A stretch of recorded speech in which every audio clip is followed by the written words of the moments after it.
سلمى السعيد النحاس. انا عملت العمل بيدل عن شهر رمضان، وعملت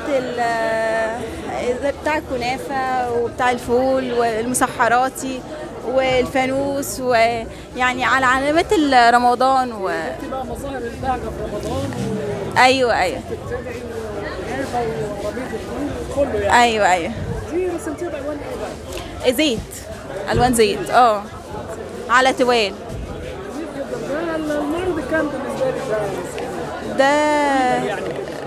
ده الرابع تقريبا، الرابع او الخامس. لا لا بدأتي رسم من امتى بقى السنة دي؟ لا، من وانا صغيره بحب الرسم اصلا، واول ما ابتديت اتعلم الرسم واحترف الرسم كان في الثانوي.